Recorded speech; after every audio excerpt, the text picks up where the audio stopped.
Assalamualaikum warahmatullahi wabarakatuh.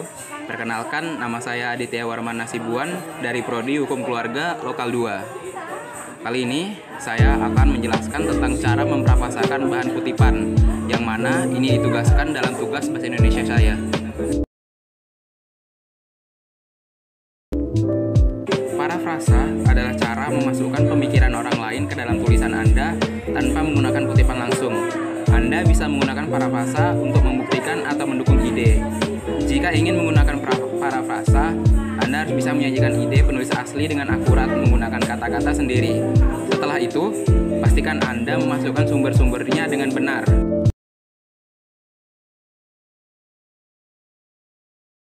Bagian yang pertama yang harus kalian lakukan adalah memeriksa kutipan. Langkah pertama yaitu pilih 1-3 kutipan. Jangan berusaha memparafrasakan terlalu banyak informasi sekaligus.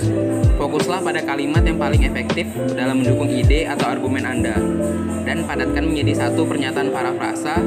Jika Anda ingin menggunakan teks yang lebih panjang, sebaiknya tulis ringkasan. Kedua, buat anotasi kutipan dengan mengidentifikasi ide utama dan detail pendukung.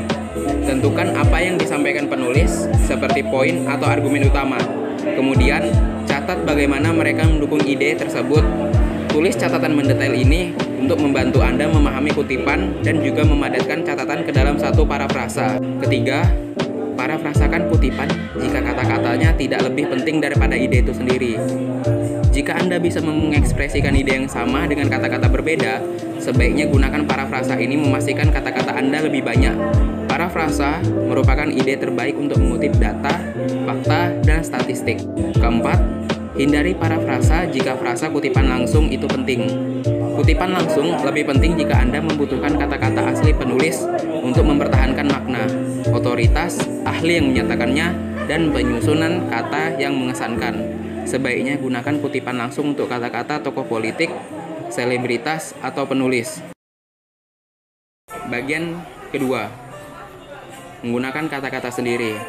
Pertama yang harus kalian lakukan ialah baca lagi kutipan yang akan digunakan. Anda harus benar-benar memahami kutipan sebelum bisa membuat parafrasanya. Fokuslah pada ide dalam kutipan, apa yang ingin disampaikan oleh penulisnya. Kedua, nyatakan ulang ide menggunakan kata-kata sendiri. Gunakan catatan dan pemahaman Anda terhadap teks secara keseluruhan. Jangan hanya mengganti kata-kata dalam kutipan orisinal dengan sinonimnya, karena itu tetap terhitung plagiarisme. Sebaliknya, pastikan parafrasa Anda orisinal. Ketiga, bandingkan parafrasa Anda dengan kutipan asli. Baca kedua kalimat tersebut dengan bersuara dan pastikan idenya sama, tetapi kata-katanya berbeda, tetapi tidak menyimpang dari maksud si penulis. Keempat, pastikan parafrasa Anda mencerminkan maksud penulis. Tanpa sadar, parafrasa keluar dari konteks kutipan sehingga tidak sesuai dengan maksud penulis. Parafrasa tersebut mendukung argumen tetapi tidak akurat. Apapun yang dikutip dari suatu sumber harus mencerminkan maksud penulis asli dalam konteks karyanya secara keseluruhan. Kelima, jangan menggunakan tanda kutip pada parafrasa. Gunakan tanda kutip untuk mengapit kata-kata unik yang dibutuhkan untuk menyampaikan maksud penulis asli. Bagian ketiga, memasukkan sumber kutipan. Pertama, periksa panduan gaya kutipan yang diinginkan instruktur.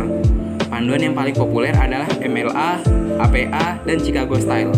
Anda harus mengikuti panduan ketika menyertakan sumber kutipan baik berupa parafrasa dalam teks maupun halaman sumber di akhir makalah. Kedua, gunakan tanda kurung untuk kutipan dalam teks dengan gaya MLA atau APA. Anda harus menyertakan sumber parafrasa tepat setelahnya. Masukkan informasi publikasi dalam tanda kurung setelah parafrasa. Ketiga, masukkan catatan kaki untuk Chicago Style. Setelah parafrasa, masukkan angka kecil di dekat tanda titik. Kemudian gunakan alat format di bawah prosesor kata untuk memasukkan catatan kaki di bawah halaman. Masukkan semua informasi publikasi dari halaman bibliografi, akan tetapi tulis nama depan penulis lebih dahulu, diikuti nama belakang. Keempat, buatlah halaman karya yang dikutip referensi atau bibliografi.